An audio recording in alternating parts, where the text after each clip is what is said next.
Un vieux sage a dit un jour, vieux sage par ailleurs collaborateur proche de JC depuis la première heure, a dit un jour, dans le doute, Canadien en 7. Bien, ça tombe bien, c'est exactement ma prédiction et c'est exactement l'état d'esprit dans lequel je me trouve, celui du doute.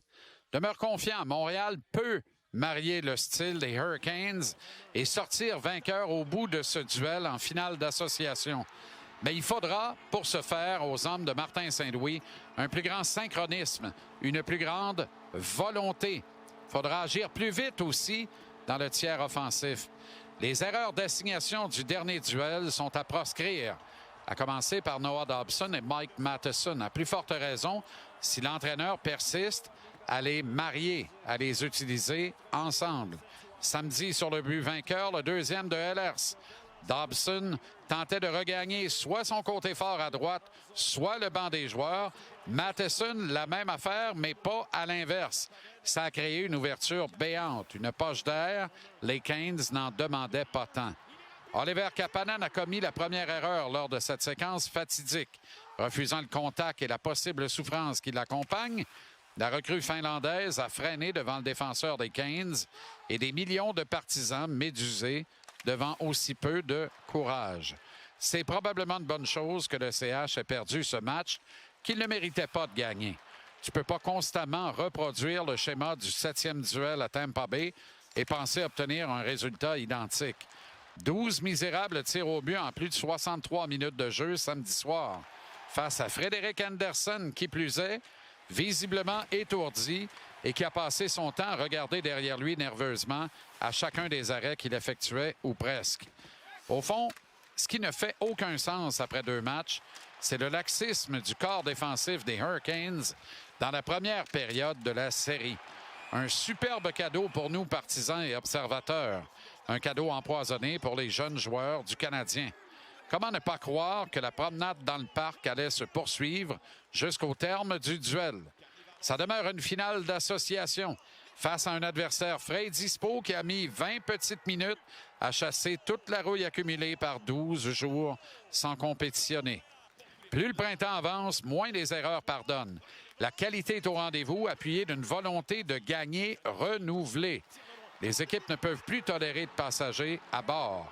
Nous sommes entrés dans la zone de championnat, un territoire hostile où le désir de vaincre joue un rôle prépondérant.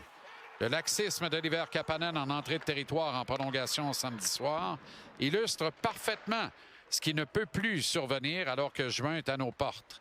À ce sujet, rien contre la question qui a hérité Martin après le match.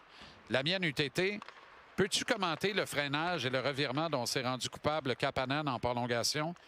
Et si on m'en avait permis une deuxième, ben, l'eût été: est-ce que ça t'a traversé l'esprit, Martin, entre la 3e et la prolongation, d'y aller all-in pour la win, comme disent les Chinois, c'est-à-dire de t'accorder 2 minutes à 3 minutes pour gagner ce match qui aurait été un vol, on le sait, en rétrécissant à 2 trios et 4 défenseurs avec permission absolue de se retrouver à 5 dans le fond du territoire, quitte en contre-attaque à céder un 2 contre 0. Tu gagnes, t'es un héros. Tu perds, t'es pas un 0. Tu rentres à Montréal et c'est à 1 partout. J'aurais pris ce risque, mais ça, c'est rien que moi, évidemment.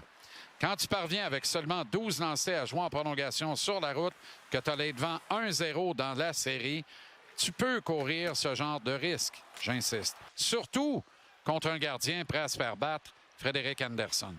Je me répète, mais le Canadien ne méritait pas de gagner le match de samedi. Les dieux du hockey ne leur ont pas accordé ce privilège. Loin d'être au tapis, ces garçons à qui on ne peut reprocher grand-chose veulent rebondir et reprendre l'initiative dès ce soir.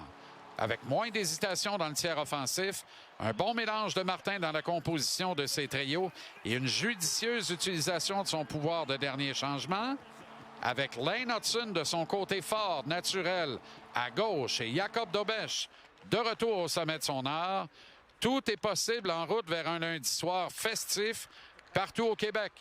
Et si jamais la Caroline persiste sur le chemin de la victoire, pas de panique. Dans le doute, Canadien en 7.